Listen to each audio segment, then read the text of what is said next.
सिराज हक साहब, एक दो तीन इश्यूज है। अगर हम इशू बेस्ड बात कर लें, एक निज़ाम की तो आप काफ़ी अरसे से बात करते रहे, वो डिबेटेबल है, उस तरफ भी हम जाते हैं कि किस किस्म का निज़ाम होना चाहिए, क्योंकि खान साहब भी दावे करते थे कि वो रियासत मदीना की तर्ज पर चलाना चाहते हैं। फिर मामलात किस तरफ गए वो हम सब ने देखा है। सिर्फ IMF की बात कर लेते हैं। इस वक्त अगर आप महंगाई मार्च करेंगे तो जो कीमतें बढ़ी हैं इस वक्त IMF के मुतालबे पर, उसी के ऊपर आप मार्च कर रहे हैं। लेकिन हकीकतन मामला ऐसा है कि जो मुस्लिम ममालिक हैं वो भी हमें कर्ज नहीं देते जब तक IMF की तरफ से कोई हमें ग्रीन सिग्नल ना मिल जाए। तो फिर क्या ये मुतालबा आपका, सूदी निज़ाम के खिलाफ भी आप एक तहरीक चलाते हैं, तो हमारे हालात को देखते हुए क्या ये हकीकत पसंदाना बात है? क्या हम दुनिया से कट कर, IMF से दूर हट कर कैसे फिर मैनेज कर सकते हैं? वे आउट आपके पास क्या इस हवाले से मौजूद है जब आप ये बात करते हैं? देखिए बहन, ये कोई कानून तो नहीं है, न बिन अल-अक़वामी निज़ाम है कि आप कर्जे ले ले, करप्शन करे और फिर मज़ीद कर्जे ले ले और फिर मज़ीद करप्शन करे। ये कौन सा माशी सिस्टम है कि आपका कुल बजट 7.7 ट्रिलियन और उसमें 3.3 ट्रिलियन आप कर्ज़ों में और सूद में दे दे। हम इसलिए कहते हैं कि निज़ाम चलने वाला नहीं है, हमें इस निज़ाम से निजात हासिल करना होगा। सूद का निज़ाम ये कभी भी इंसान की तरक्की का निज़ाम नहीं है। ये पहली बार तो नहीं हुआ है ना जी, 22 प्रोग्राम हमने लिए हैं IMF से और 22 बार हमारी हुकूमतों ने यही झूठ बोला है कि हम ये कर्जे ले रहे हैं आपके लिए, ये कर्जे ले रहे हैं अपने मुफादात के लिए, अवाम पर उसका कोई असर नहीं होता है।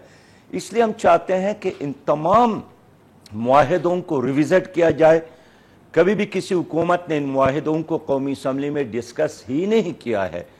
IMF के बंद कमरों में हमारी किस्मत के फैसले होते हैं। ये फैसला कहाँ हुआ है कि फौरी तौर पर एक ही रात में 30 रुपया फी लीटर पेट्रोल में इजाफा हो?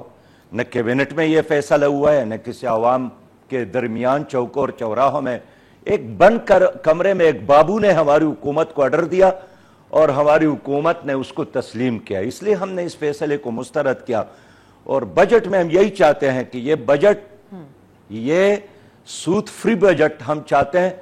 और जो महंगाई और जो सोनामी है इस वक्त, इस बजट में उससे बगावत हो, इसमें उसका खात्मा हो।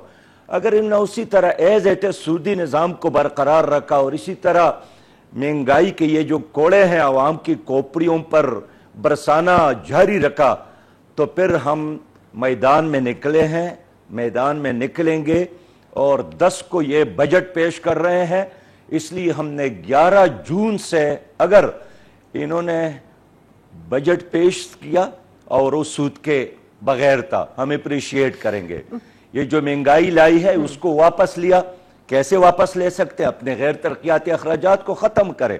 ये करप्शन है, ये तो अमेरिका इधर नहीं करता है ना, करप्शन तो आप लोग करते हैं। 16% इस हुकूमत में इजाफा हुआ जो PTI की हुकूमत अभी खत्म हुई। ये जो 53 अरब का कर्जा है मेरे और आपके कंधों पर, ये तो हमने जाकर उनसे लिए हैं। उन्होंने खुद हमारे ऊपर कर्जों का हमालिया नहीं रखा है, ये खुद जाकर, आपका सैयद उमर गया, आपका हमाद साहब गए, आपका हफीज शेख साहब गए, आपका शौकत तरीन साहब गए, आपका मिफ्ताह इस्माइल साहब गए। तो ये पुराने अल्फाज है और नए माने हैं, इसके अलावा और कुछ नहीं। इसलिए हम चाहते हैं कि एक इनकलाब की ज़रूरत है, माशी इनकलाब की ज़रूरत है। और इनकलाब का मतलब यह है कि पुराने हथकड़ियों को तोड़ दे, जंजीरों को तोड़ दे। इसलिए सूद के जंजीरें और कर्ज के जंजीरें हमारी कौम को जो पहनाई गई है, अब कौम को निकलना होगा और इसको तोड़ना होगा।